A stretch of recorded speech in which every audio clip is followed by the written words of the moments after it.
And I want to be able to explain why I have a conceptual map on my website and why I built a conceptual map and what's inside. So this map that you see here has been developed before my trip to Norway. Actually was developed for a longer trip that was on Iceland, which I still have in plan, but things happened and I just decided to go to Norway instead. This is why also you see a volcano there. It doesn't really fit with the Norwegia, but there was like a narrative inside it that was have more to do with the connection that I could create because I come from Naples where we have a volcano as well. So why I built a connection between these elements, what are those elements and what have to do with walking. So this map has been developed before I was going to Norway. And the reason why is that thinking on imagining a very long walk without any things to say or any topic to try to develop and discover or rediscover, or topics that you really know they are part of what you're doing, but you never thought about really getting to deep into them. So this was the why. Is I wanted to have a list of keywords that I could bring with me and try to explore on a daily, everyday life while walking. And this is what I created. With a friend help, we started from organizing this information, and then I created the connections from time to time. So as you can see, there are white ones, which are the biggest ones, which is body, exposure, nature, nomadism, and time. And obviously these are the macro elements of trips on foot, at least for me. Some people will not have the nomadism if they don't sleep outdoor in the wild, or if they don't bring with them everything. So if this really is very up to you, and there's a very personal map, to be fair. But there are some elements that are anyway very common to a lot of people. So you will think that body is the most important part to discuss on. But then talking with this friend, Lucia, we realized that maybe exposure is the element that is bringing everything together. The body is an important element in this story because you will have to deal with it. A lot of my videos have to do with talking about how you walk, which are the feelings, how to really feel your body, and these all elements that are really like they change over time. What is very important and fascinating of this map is that it's not a map of statements, but it's a map of discoveries.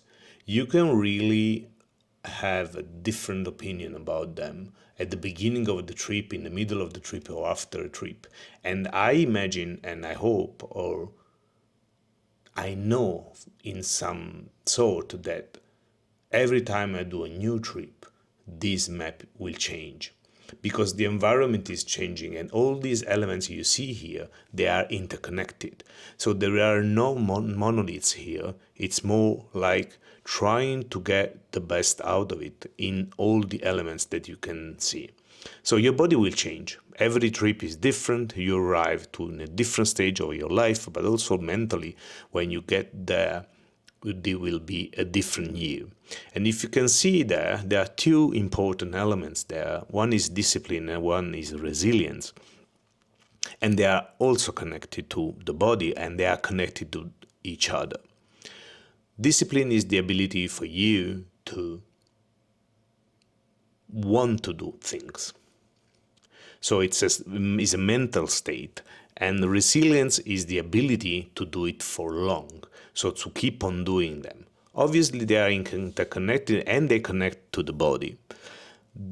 These relationships I created here, they were not connected to a specific state of my mind at the time I did it, but they have a reference now. When I'm talking now, I know what I'm talking about, because when I look at it, I really picture in my mind the moments that these words were coming in very important to me. For example, when I think about discipline, I know what it's about. It is about waking up in the morning, listening there is raining, and thinking, oh no, I'm not going out of the tent. And then you click and you say, okay, you can indulge yourself for a bit longer, but then we need to move on.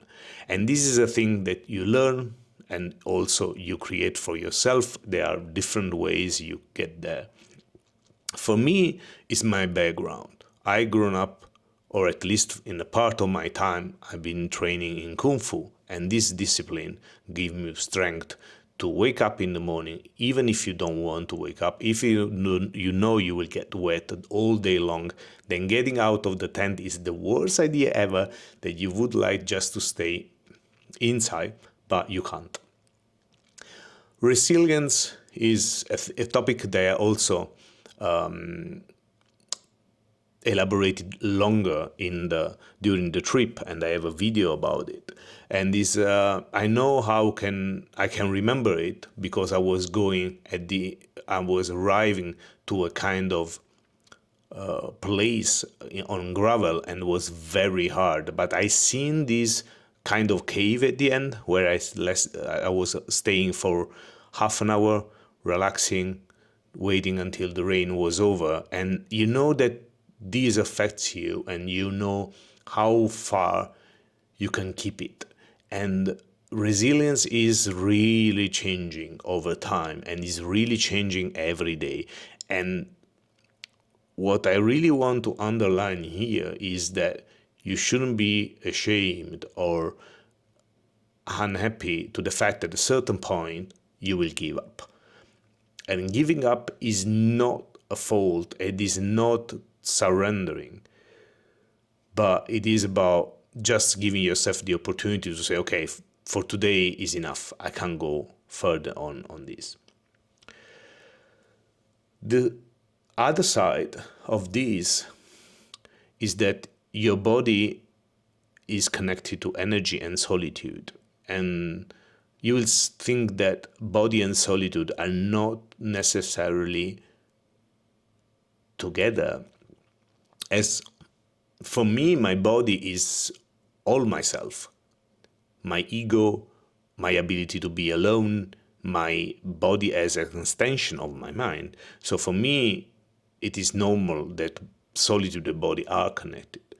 Energy is more obvious to all of us. The body needs energy, the body is energy, and the opportunity to travel long, it has to do with it. But also there, when you think about it, depending on the kind of trip you're doing, and depending on whatever you are imagining for yourself, it might change. I think that the energy flows that I had in Australia, in the rainforest, or in China, or in Norway are very different to me. The necessity of doing something different is always really helped me to find new energies, or sometimes to understand there is no energy for that day, and you have to feed your body with the right energies if you want to keep on going. On the right part of this map, there is nature. And I keep on repeating maybe the same thing, but I really love nature when it's wild. And there are a lot of reasons why this wilderness is really resonating with me. Is because in a very simple way I feel alive. It gives me the opportunity to remember how lucky we are, and what we should accomplish by immerse ourselves in nature, as we are not, because we are living in cities. we are living in concrete. Nature is a very different environment in terms of what it can give us, but what we can learn from it, and also the inputs that we get from all the world around us. And you can see on the right is light, cold, and wind. And for me, were three elements that are really constantly with me. Light is about how many hours of light you have, how you deal with dark, and how, especially if you go to northern countries, in summer you will have 17 hours of light or even more, and these affect your body and these affect your everything around you. So nature is anyway a part of your experience, and the word that you see in the middle, exposure, contains all of it. Cold and wind are obvious to everyone. I don't like to walk in warm countries because when you walk for more than 20 minutes, your body starts creating a microclimate, and you don't need to be in warm places because you will sweat a lot. I don't like to sweat a lot when I walk, so for me, cold is the best because it allows me to create a really great balance between my temperature and the outside. Of course, your outer skin will be cold in terms of like hard and rush, and it's not pleasant, but after a while you will forget about it. The first 20 minutes, they really suck. They're really hard on you, and there's nothing to make them pleasing. Or maybe you can wear gloves, you can have a scarf, you can wear whatever, but it doesn't really work. The beginning of every day, it's very hard because it really you need. It's like I don't know if when I was a child I had this thing, when your father is bringing you to school or whatever, is like you go into the car in winter, and when you get into the car is cold and is humid, and everything else is like, oh, why I'm here, and and then is the same feeling. The beginning of it is so hard, and you hope that you will not there, but then will pass. And wind, obviously you might add more elements to nature in terms of nature, like you should also add, or I should also add, the the gravel or the asphalt or whatever like surface I'm walking on. And I learned that this is also changing and affecting you a lot. During my Norwegian trip, I was slippering a lot on a lot of gravel, and I could really walk uphill without making an extra effort. So that part is also new to me, and I should add to my map. But for me, it's like having these three elements are the most obvious one, and they're just really helping me to create a narrative. As I say, all these things that you see in this map are not fixed. They will change, and they keep on changing also in my imaginary after the trip. So now that I'm back from my last trip, I'm keep on thinking about them from time to time, and my experience and my memory of it is also changing. But during the trip, it's very important to have those or others to contemplate on. First of all, because in this element of solitude and vulnerability that you have when you are alone, you need something to think about. And also because it allows you to create new worlds and to really feel that at the end of the trip, there is an improvement. Talking about trips, it's like obviously time is a very important element in this map. And it looks like a bit isolated by details, as details are the only bridge between the rest of it. But because time is anyways affecting all of you and all your world, but time has all these elements that are really running around you. First of all, depends on how much time you have for your trips and how much you have in terms of like how many days and hours you want to spend on walking. Obviously, these affect all the rest of it. There are some feeling and there are some situations that cannot be discovered if you have a short trip. For example, today I went for a 2 hours walk, nothing crazy. And obviously in 2 hours, it's like you already start feeling that your body is waking up, and you start making some exercises to like improve your walking, and you think about there is nothing you can do. Is 2 hours is just very short to embrace all these contemplation, because I think that you start traveling, and this is a thing that I have it since I was very young, that the reality is that you start traveling where you get bored, because otherwise it's all a checklist on the list of things you have on your guide, or the list of things you prepared for yourself. So if I'm imagining to go to France, I will say that, the checklist is going to the Tour Eiffel, Musée d'Orsay, blah blah blah blah blah, and this list is giving you a false hope of what you're doing, because this is all just a list of things you want to see, but there's no feeling into it until you finish this list and you say, okay, now there's nothing to do. Now I can experience life in the place I am, and I start developing a new narrative. I'm discovering new things. And getting bored is part of it. Maybe I should add being bored also to this map. But talking about time, you can see there are is related to three elements: is loop, rituals, and trance. Loop is because obviously time is when you walk on foot. Every day is the same day, and this is a thing that anyways you have to deal with it. You might not like it. It looks they look all similar. The experience you will have, the thing you will imagine for yourself, will be always different. But the reality is that you will have always the same day. But these loops bring you to rituals. There is a rituality that you need to create to make you sure that you are more and more confident in what you're doing. And it's a comfortable zone where you can really imagine yourself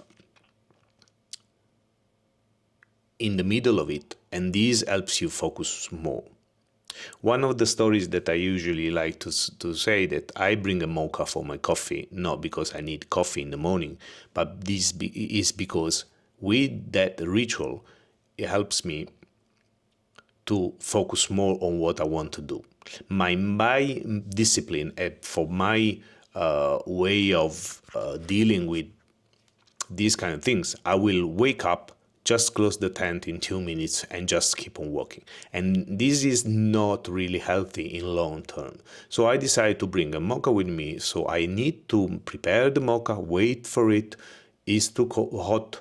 You need to wait until the coffee gets a bit colder, and then you can drink it. And in all this time, what you do is just make sure that you organize your thoughts around it, and you try to see what will happen in terms of what you want to do that day, what are your achievements, or just to say, okay, I have to go from here to there, I need to cross a valley, I need to go on top of hill, I need to pass the tunnel. There are so many situations, but it is better to create these rituals so at least you have the time to embrace what is happening.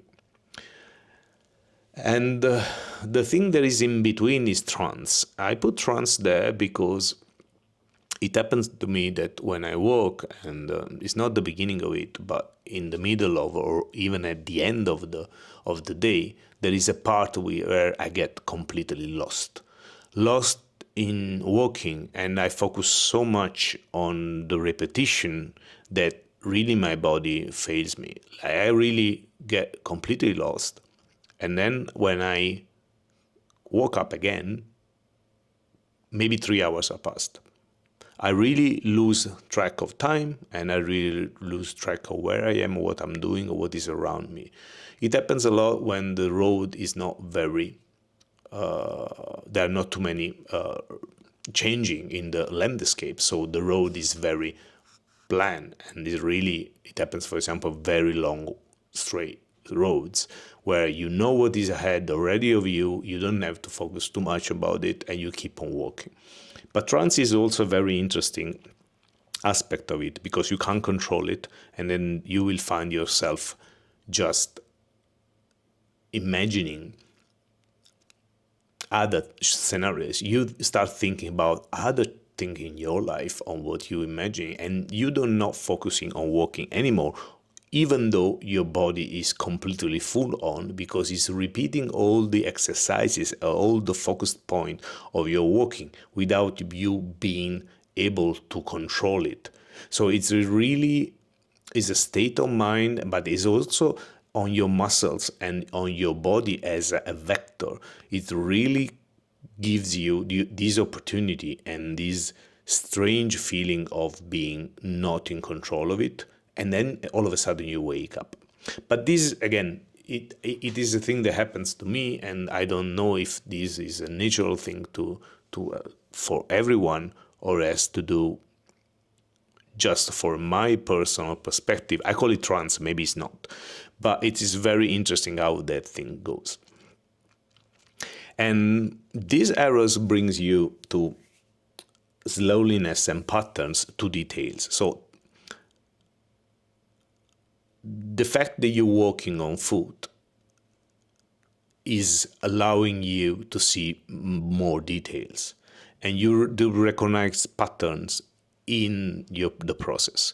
There are a lot of things that we repeat in nature, and also compare, like, there are even patterns in human, like how we build the streets, the bridges, the villages, and how those things work. So you keep on really recognizing those patterns, and those patterns allow you to have this detailing grip on the trip you're doing. So you will start noticing after a while a lot of small elements that you will not aware of before starting. And every place, every trip, and every you will bring you and will focus on different things. The central part of this scheme is about nomadism, and is not about all about it, but that was the reason why I start this last trip, and this is how I organizing it. I wanted to make a very huge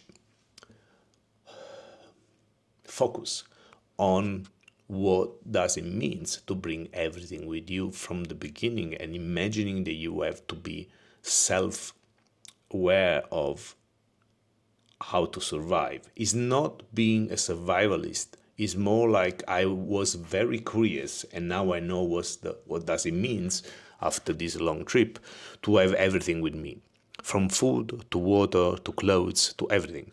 Like, you are self-sustainable in sense of being independent. This nomadic thing, it really gives you the opportunity to focus and organizing your stuff also, and to see what you need, what you don't need, what you might have forgot, and what is really the redundant. For example, I found a lot of things that I had with me absolutely unnecessary. Some of them are unnecessary because you didn't get into troubles. So like, you can bring 2 pair of socks in a trip. One you wash it, one you using, one you wash it, one you use it, and you can survive. But what happens if you got 10 days of rain? They will never dry. So it also have to do a bit of the situations you get, but also with very hard situations that you are getting yourself into. Or for example, like I brought plastic bladder of 6 liters, so I can really had 6 liters of water with me all the time, and this was attached under the trolley while I was walking.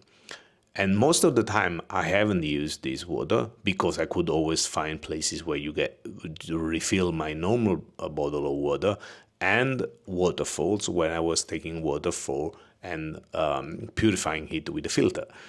But what happens if you get 3 days where you cannot find water around you and you need water for walking and surviving? So it's like these 6 liters, they were redundant and useless for most of the trip. But all of a sudden, I found myself in a valley, and in this valley, for 2 days, I think I couldn't find any water. So there were no supermarkets, there were no houses, there were no waterfalls. It's like, and then you say, oh, that was the best idea ever to have this redundancy in the things you bring with you. Obviously, every trip you will find yourself making mistakes in things you shouldn't bring, or maybe different approach, and every time you try to learn out of it.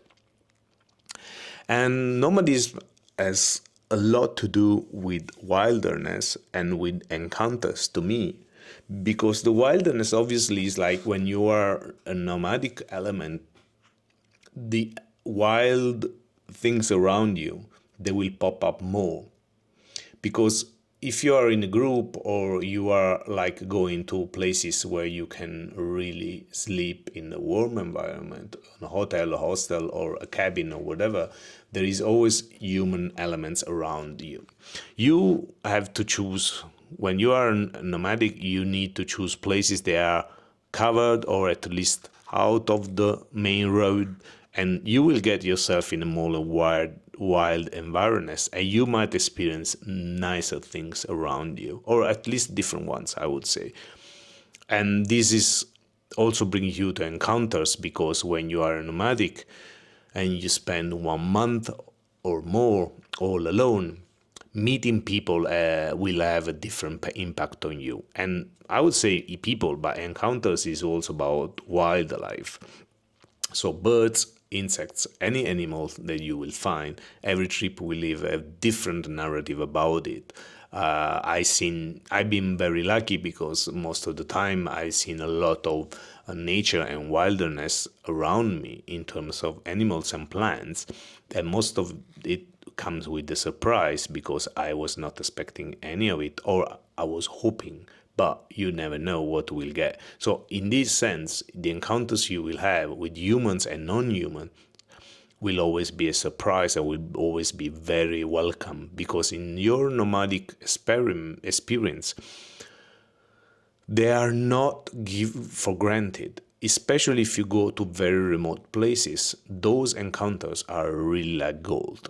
And regarding my last trip, for example, I've been very lucky, because I met people, not a lot of people. Norway is very sparse. There are not so many people living in Norway. But the people I met, they were very nice to me. Most of the time giving me chocolate bars or sodas, or just sharing with me a thought or a smile or a small part of their journey, walking with me a bit, or stopping their car and have a word with me.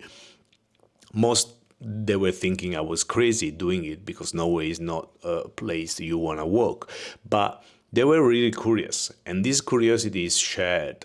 I met people that were really happy to engage with me and to see what was about. And the trolley was really helping. I said several times, like, the trolley, for the shape and how it's made, and because it's bulky and big, you really can see it for very far, and you start thinking, what is it?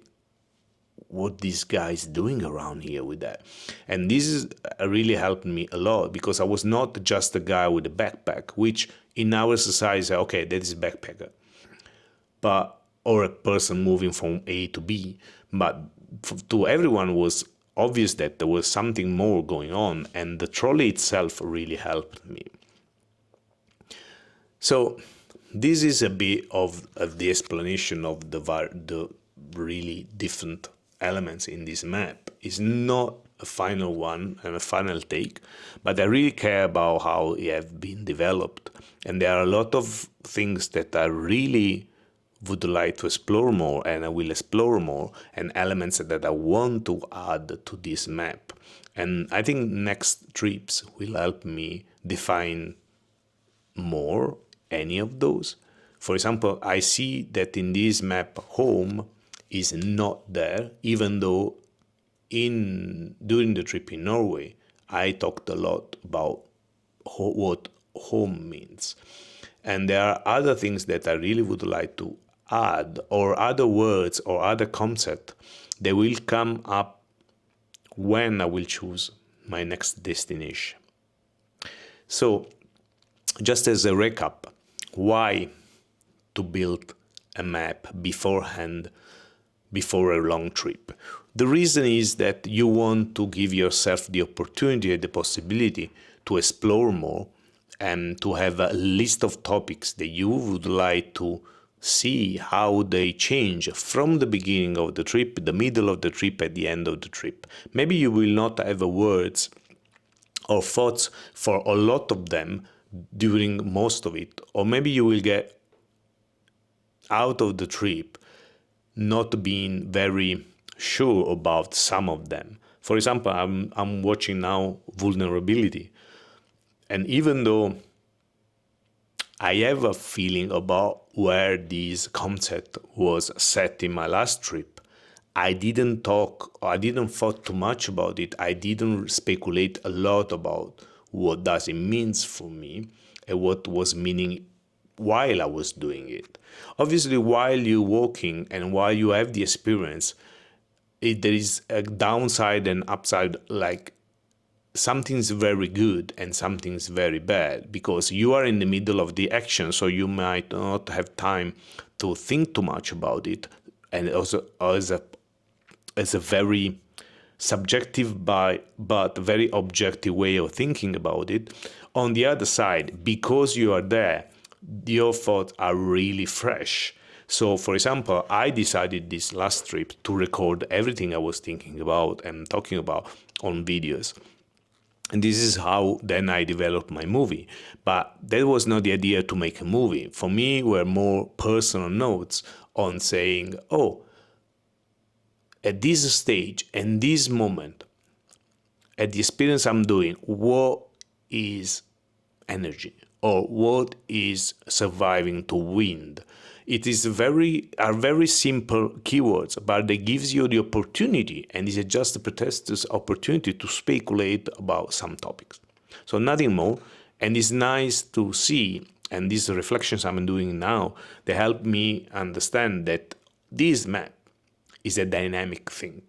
It's not a static one, and we will develop. I will try to put those keywords and try to find videos that I already recorded and to add them at least one video to every of each of these keywords, and to see if something is missing and what is the meaning at this stage. Thank you for listening.